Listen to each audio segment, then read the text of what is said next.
Luffy has changed a lot, and I bet you may not remember the time Luffy absorbed the power of 100 shadows. You probably also forgot the time he went undercover inside a marine base, and you definitely didn't know about the time that Luffy became a literal thunder giant all the way back in 2009. Well, in this video, we're going to explain every single step in the evolution of Luffy on his path to becoming Pirate King. And in the impossible case that you actually do remember every single version of Luffy in this video, you can truly call yourself a One Piece master at the end. Starting with Luffy as a kid. When Luffy first meets Shanks, he's 7 years old. Determined to be a pirate, Luffy stabs himself in the face just to show Shanks that he's brave enough to join the crew. Shanks says that he's still too young, and while Luffy is disappointed, he has earned the respect of Shanks' crew, which is great until Luffy eats his legendary devil fruit. Because now an angry Shanks tells Luffy that his entire body has become rubber and he can no longer swim. Pretty silly, right? Well, just wait until you see how this one bite of fruit changes Luffy's life forever. Soon after, Luffy is saved from bandits, he gets his iconic straw hat from Shanks and promises that he will become a great pirate. And that promise begins by training with his adopted brothers, Ace and Sabo. These three boys grow stronger by fighting wild beasts of the jungle, and Luffy learns to control his new rubber body. But beyond just growing stronger, Ace, Sabo, and Luffy also form a bond of true brotherhood that teaches Luffy to never give up on his friends. And we're now already skipping forward to 17-year-old Luffy that starts his journey. He's strong, confident, and dreams of becoming king of the pirates. And he sets out on a small boat ready to gather a really strong crew. Luffy's next step is to become a real pirate captain. Chapter 42, Luffy's given a proper ship after saving Usopp's hometown. And together with his 3 new crewmates, they design their very first flag. Now, in case you don't know, flags and other symbols are incredibly important in the One Piece story. Stick around and you'll see why. Now, this smiling symbol shows the world that the Straw Hat Pirates have arrived, bringing hope to many across the world. Luffy is truly a pirate captain now, but he still has much to learn, including that pirates are not the only force in the world. After defeating the fisherman Arlong and freeing Nami's village, Luffy becomes a wanted man. With a bounty of 30 million berries, the world government has taken notice of Luffy's victories in the East Blue, and they decide that he is now enough of a threat that they would pay for someone to capture or even kill Luffy. Which of course goes to show that in addition to making friends, Luffy is also gaining enemies. And the world government almost gets their wish right away. In Loketown, the scene of Goldie Roger's execution, Luffy is captured and almost executed by the pirate Buggy the Clown. But despite knives hanging literally over his neck, Luffy just laughs in the face of death. He shouts to the onlooking crowd that he is more than happy to die in pursuit of his own dreams. And those in the crowd who knew Roger are struck by the similarities between this rubber boy and the former pirate king. And just like Roger, it seems that Luffy is protected by more than just his strong will and desire, because suddenly a freak storm sets him free, and now he and his crew finally can enter the Grand Line. This is where pirates can truly make a name for themselves, and those wishing to become Pirate King are truly tested here. But even still, Luffy still has much more to learn if he wants to protect his friends and pursue his dreams. And speaking of dreams, do you remember when we mentioned that flags are important? Well, in Drum Island, Luffy takes a full cannon blast to protect the flag of Dr. Herolook. This quack doctor is the man who raised Chopper and gave us one of the most quotes in One Piece. And by protecting the flag, Luffy shows his friends that no one will get in the way of their dream. And in the end, it is this bravery that convinces Chopper to pursue his own dream and finally join the crew. However, after this, Luffy's faith is very quickly tested when he gets impaled on the hook of the warlord Crocodile. While fighting against the Sand Devil Fruit user, Luffy is unable to land even a single punch. The warlord mocks Luffy's dreams and throws him into the sand to die. And while Luffy somehow manages to survive, this is his first major defeat by a villain, and it shows us all that he has a long way to go before he is king of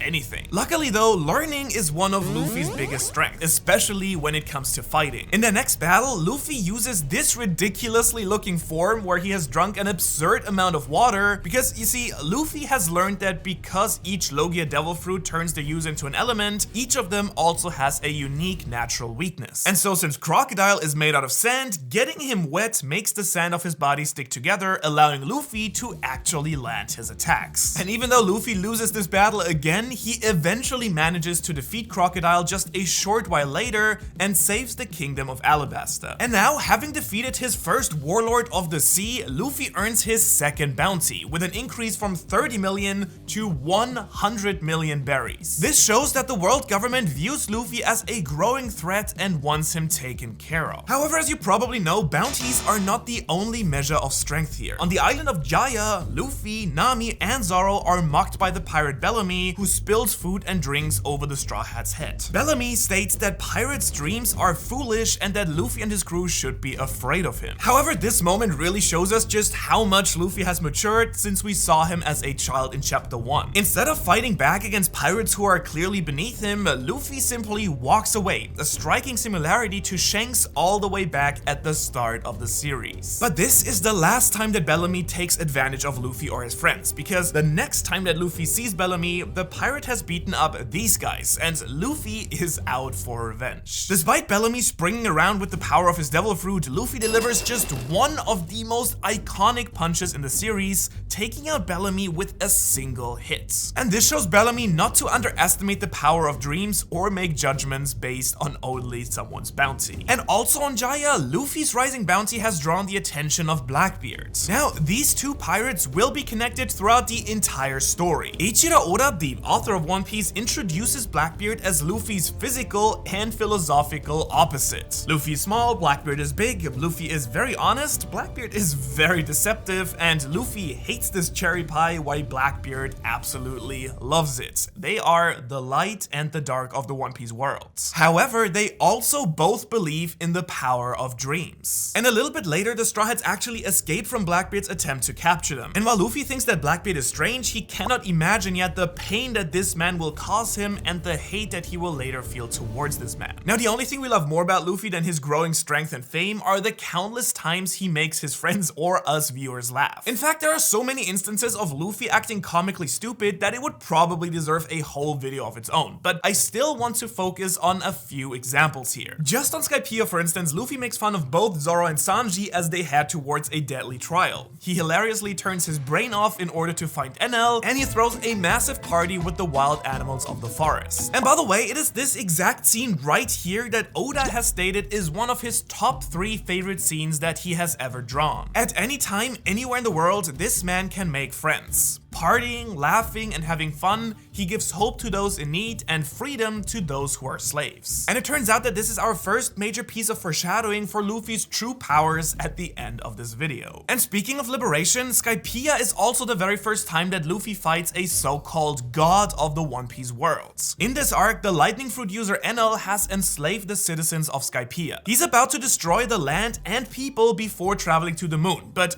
with a ball of gold stuck to his arm, Luffy defeats Enel, ringing the legendary bell of Shandora. The ringing of the bell travels far down to the actual sea level, giving Luffy's friends hope and reminding them to never give up on their dreams either. And one dream that we only got to see in the anime is Luffy's time as a marine, because in the G8 filler episodes, Luffy and the crew are stuck in a marine facility. However, even disguised as a marine, Luffy cannot resist stealing food right off the Vice Admiral's plate. And so this is really the closest that he gets to fulfilling his grandfather's dream of Luffy becoming a marine. And by the way, if you're curious what Luffy's life would have looked like if he actually had chosen to become a marine instead of a pirate, I actually made a whole video about that as well. But one other thing I bet you never expected to see in One Piece is Afro Luffy. I mean, come on, who wouldn't want this marvelous head of hair in their lives? I mean, we can definitely all offer our thanks to God Ussop for giving Luffy this incredible makeover. However, while the two of them are still joking around here, these two best friends actually face a major conflict in Water 7 just a short while later. And it is here that we see Luffy's first major test as a captain. With their ship unable to sail any further, Luffy decides to buy a new one to be able to continue their journey. And Ussop is outraged. He doesn't want to abandon this ship for 2 reasons. Number 1, they had received it as a thank you gift for saving Usopp's village, but number 2, Ussop has been the one to repair the ship throughout their adventures. And now, up until this point, Ussop has been feeling more and more useless compared to everyone else in the crew, and repairing the ship was his justification for being part of Luffy's crew. And so when Luffy makes this choice to abandon the ship, Ussop fears that he will be left behind as well and rejects his decision by challenging Luffy to a duel. Now, as you can imagine, this does not go well for Usopp. Through bitter tears, the crew has to watch Luffy assert himself as captain, and Usopp is of course defeated, and he then has to leave the crew. And while this is really hard to watch, it also marks a really important development point for Luffy as well. As Zoro mentions, if the crew can't believe in their captain's decisions, the crew will fall apart. And so in this case, Luffy shows us that he's growing as a leader, and even though it is difficult to watch his best friend suffer, he can make tough decisions for the well-being of the crew overall. However, at the same time, he's of course still our lovable idiot Luffy, and he somehow manages to get stuck between these two buildings like just a few chapters later. And it is here that Luffy faces his biggest challenge yet. With Robin kidnapped and the crew unable to defeat those secret government agents, Luffy comes up with a new technique: Gear Second. And with this power-up, Luffy uses his rubber body to pump oxygen through his muscles faster than humanly possible otherwise. As a result, this gives him a huge boost in both speed and power, allowing him to finally defeat one of the secret agents. However, as we learn, this power is not without any risk, because this technique will likely shorten Luffy's lifespan. But as Luffy has learned from Ace and Sabo, nothing else really matters when you need to protect those you care for. And immediately after, the crew stares across the gap between themselves and the world government agents. Robin is still captured and tells the crew to leave her behind, but Luffy sees the burden the world government has put upon Robin, and he orders Usopp to shoot down the government's flag, basically a declaration of war. And seeing the flag burn, it tells Robin that this crew will do anything or will fight anyone to protect her and the other friends. Luffy begs Robin to tell him what she really wants, and in response she shouts, "I want to live." Now, out of all of Luffy's steps in his evolution so far, this is probably the most significant, because there is no going back from challenging the world government itself, and now the rulers of the world have their eyes on Luffy. However, just like with any other challenge, Luffy of course rises to face it. Or in this case, he literally grows, because when fighting the government's most dangerous secret agent, Lucci, Luffy reveals another new technique: Gear Third. To achieve this form, Luffy blows air straight into his rubber bones, making any part of his body supersized, leading to this, and this? Remember when we said that Luffy's power-ups have downsides? Well, after Luffy first uses Gear Third, it temporarily turns him into this chibi Luffy. However, eventually Luffy will grow strong enough to not have this side effect any longer, but for a time at least, it is quite hilarious. Now, after rescuing Robin and escaping from the world government, it is time for Luffy's third bounty: 300 million berries. 3 times his last bounty. Truly, Luffy has arrived and has proven himself as a force to be taken seriously in the Grand Line. And Luffy's grown so much he doesn't even need to fight zombies, he just pushes them right back into the ground. Now, that was a lot of story progression for Luffy, so next let's take a quick look at some of the most unique forms that Luffy has taken in the story, as well as the incredible loyalty and spirit of his crew. First, we have Oars Luffy. When Luffy's shadow is stolen by Warlord Gecko Moria, it is placed into the frozen body of the demonic giant Oars. Now, based on Moria's devil fruit powers, the revived Oars should be under his control, but Luffy's strong will sends Oars on a rampage, search for meat, and even like looking for his straw hat. Classic Luffy. But eventually, Oars must follow Moria's orders, and the Straw Hat crew is unable to stop the giant demon. That is until we get this. By absorbing the power of 100 shadows, Luffy transforms into this dark super form with the power to easily stop Oars' massive punch. And while this form only lasts for a few moments, Luffy's ability to command the shadows of so many individuals demonstrates the strength of his spirits. However, what's even more impressive is the sheer damage that Luffy takes in order to protect his friends every time. And in one of the most creative visuals of damage I have ever seen in any series, Luffy literally becomes pain. How does that work? Well, after defeating Moria, the warlord Kuma arrives and wipes out the exhausted Straw Hat crew. Kuma's purpose is to eliminate Luffy for the world government, but both Zoro and Sanji demand to take Luffy's place. Kuma is so impressed by the loyalty to their captain that instead of killing Luffy, Kuma uses his paw fruit powers to repel all of Luffy's pain that he has taken so far. And he then gives it to Zoro, resulting in one of the most iconic scenes in One Piece. Nothing happens. Well, except that Zoro almost dies, I guess. However, this sacrifice shows just how much the crew cares for their captain, and Kuma departs full of respect for the Straw Hat crew, which is a huge contrast to the respect this spacesuit-wearing world noble deserves, because the Celestial Dragons are the rulers of the One Piece world and self-proclaimed gods. When he decides to purchase Luffy's friends as a slave, Luffy punches him so hard it sends shockwaves around the world. As a result, Marines quickly arrive to rescue the world noble, and Luffy welcomes the challenge. However, what he doesn't know is just how unprepared he is for what is about to happen. With the Marines, Admiral Kizaru, and Cyborg Pacifista sent to capture them, the Straw Hats struggle to stay alive. All of them are still very much wounded from their fight with Moria and are soundly defeated. They only manage to survive because of Kuma, who instead of killing them, scatters all of the Straw Hats around the world. And now, alone, wounded, and full of doubt about himself, Luffy is maybe at his lowest point, or so he thinks. Now, one step in Luffy's evolution you may not be familiar with is Thor Luffy. That's right,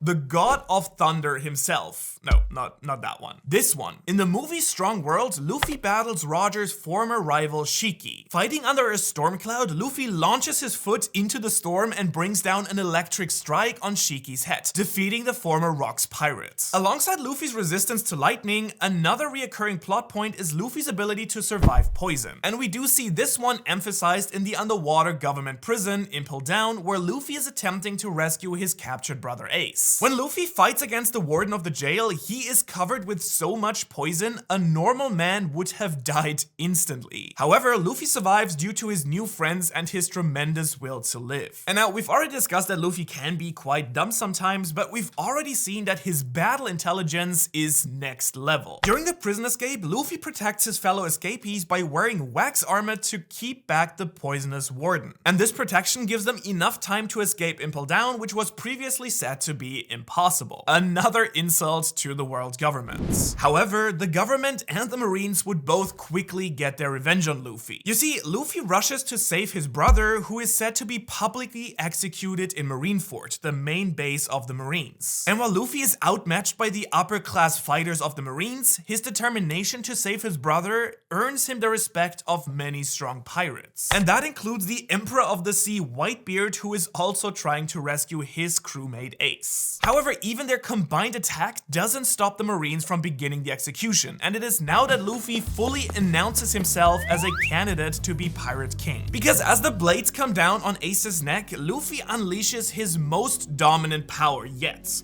Conqueror's Haki, the will of the Supreme King. This burst of willpower knocks out weak individuals and gives Luffy time to rescue his brother. And as the stunned Marines and pirates look on, the Marine Admiral Akainu decides that Luffy is just as much a threat as Ace and vows to kill both of them. And yet Luffy succeeds in freeing Ace and the brothers escape. Almost. With Luffy powerless to stop Akainu, Ace sacrifices himself so that Luffy can live. Ace dies, and Luffy's will crumbles. He is unable to process the loss of his beloved brother. It is a painful reminder that for all the progress that Luffy has made, he is still far away from being able to protect his friends from the strongest fighters in the seas. And the grief almost breaks Luffy, and only thinking about the love of his crew helps him recover in the end. He's their captain, and he's the one who's responsible for protecting them, so Luffy must continue to get stronger. As a result, Luffy decides that they all need to train, and the Straw Hats disappear from the world of pirates for 2 years. During this time, Luffy trains with Rayleigh, learning the basics of haki that will allow him to fight the monsters that await in the next part of the Grand Line. This is an opportunity to learn from a true master, but Luffy far surpasses Rayleigh's expectations. Because it takes Luffy only 18 months to learn the basics of haki, and then Rayleigh leaves so Luffy can further develop on his own. 2 years later, the world has truly changed, including our favorite captain. In fact, he looks like this. No, wait.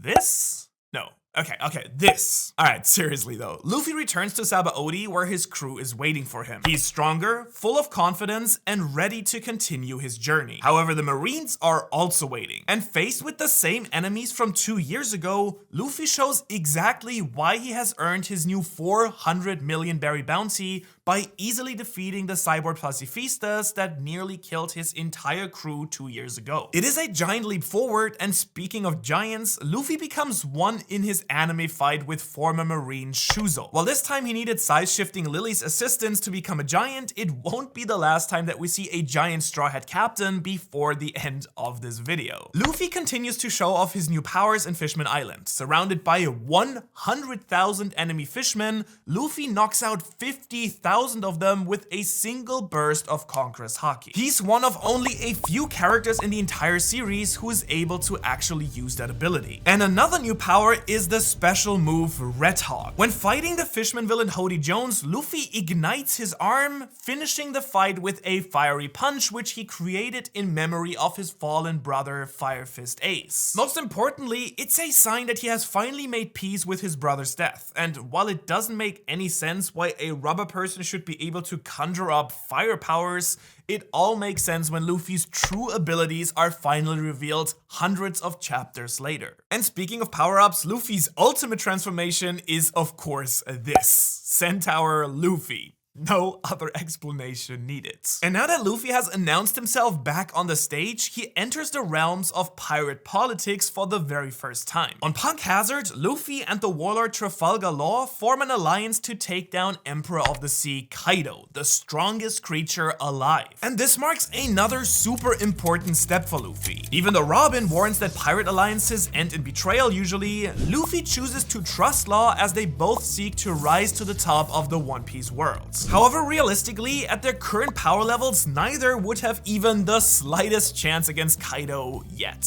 However, the alliance shows one of Luffy's greatest strengths as a captain. He knows that he can't achieve his dream all on his own. If it weren't for his friends, he would get lost, starve, or just die of some random poison. But instead of being prideful, he offers and accepts help for everyone's benefit. That's something I think we should all be learning from Luffy. Something we shouldn't learn from Luffy, on the other hand, is disguises. I mean, here he gains quite the following fighting in the Dressrosa Coliseum dressed as the old man Lucy. It is also in Dressrosa that we get our next step in Luffy's gears. With Doflamingo turning the world into strings around the Straw Hats, a desperate Luffy unveils Gear 4th. This bouncing ball of rubber and haki is the result of Luffy's training for 2 entire years. And while this form grants Luffy superior speed and power, the initial downside is that he is quickly losing his energy. When he runs out, Gear 4 deflates and Luffy is unable to use haki for 10 minutes. And so when Doflamingo survives Luffy's first round of Gear 4, Luffy must rely on his friends to delay the Puppet Master for 10 minutes, which they do barely, but it is enough for Luffy to return and punch Doflamingo straight through the ground. This is another warlord defeated by Luffy, so now the path to becoming an Emperor of the Sea begins. And so it is fitting that Luffy, along with earning a new bounty of 500 million berries, also gains a larger following at the end of Dressrosa, because many of the fighters who took down the Doflamingo family pledged their allegiance to Luffy. As a result, this forms the Straw Hat Grand Fleet, a strong group of pirate captains who will come to Luffy's aid whenever they're called upon. And the party doesn't just stop there. On this giant walking elephant, Luffy makes an alliance with the animal mink tribe of Zou and the samurai of Wano to take down Kaido. In addition, they learn that they must collect the road poneglyphs in order to find Laugh Tale, the island where the One Piece treasure can be found. Now, this is of course a huge moment for Luffy. Remember, he only started with a small boat and a dream, and now he has a badass crew, tons of allies, and he has a clear picture of how to find the One Piece treasure. Truly, he has come a long way, but there is still much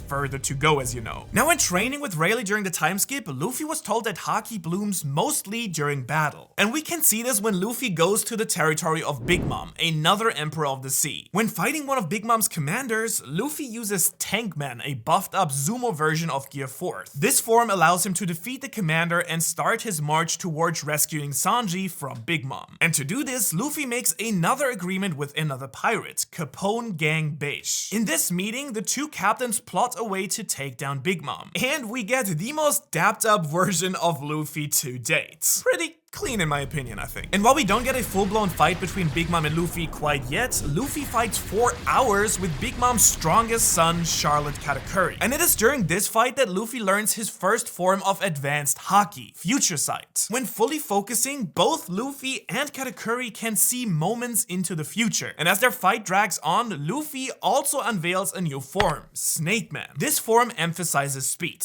Along with Future Sight, it is a frightening combination for opponents and another step forward for Luffy. After defeating Katakuri, Luffy and the crew escape Big Mom's territory intact and with a copy of Big Mom's road poneglyph. This incredible feat has only previously been accomplished by former Pirate King Roger. And this also marks the moment where many people in the world start seeing Luffy as an Emperor of the Sea. He gets a massive bounty increase to 1.5 billion berries, and for the first time ever, he has survived a conflict with an Emperor's crew. However, according to Shanks, Luffy still isn't ready to fulfill their promise of becoming a great pirate. Quite the demanding mentor, I would say. Luffy finally reaches those heights in Wano though, land of the samurai. Filled with the spirit of Bushido, Luffy grabs his own sword but clearly doesn't know how to use one, and Zoro is horrified to see Luffy punching with a sword. Someone please take Luffy's sword away before he hurts himself. And it is in Wano too that we get our first full-out fight with an Emperor of the Sea. After Luffy believes that Kaido killed his crew, Luffy attacks the Azure Dragon, raining punches on the drunken Emperor, but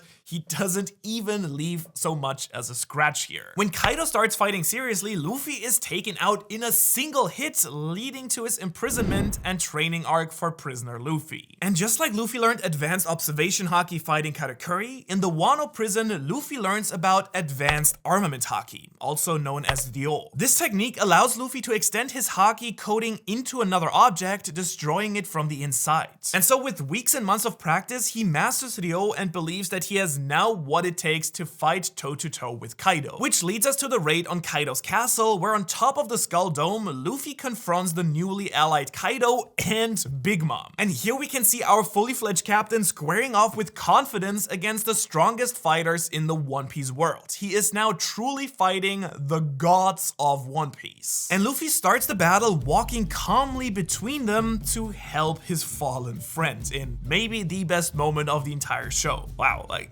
that's serious balls you have there, Luffy. But it is also a really important moment in Luffy's journey because these two emperors, Big Mom and Kaido, have ruled the seas for decades. They would kill Luffy's friends in an instant, but no longer does Luffy need to run away to protect his friends. He can actually fight them, beat them, and move past them to achieve his own dreams that they never could. In a flash of violent flames, Luffy unleashes the special technique Red Rock, a giant version of the Red Hawk flame that symbolizes his brother. Luffy smashes Kaido into the ground, making the Emperor bleed for the very first time against Luffy. However, the rest of the battle does not go as easily. Kaido is faster, stronger, and has way more experience than Luffy. And Luffy's Ryo is not enough to seriously damage Kaido. The Straw Hat Captain loses again and is cast into the sea to die. But the battle was not a waste quite yet. By fighting Kaido, Luffy learns another form of haki, Advanced Conqueror's Haki. Similar to Ryo, this allows Luffy to channel his unmatched Conqueror's ability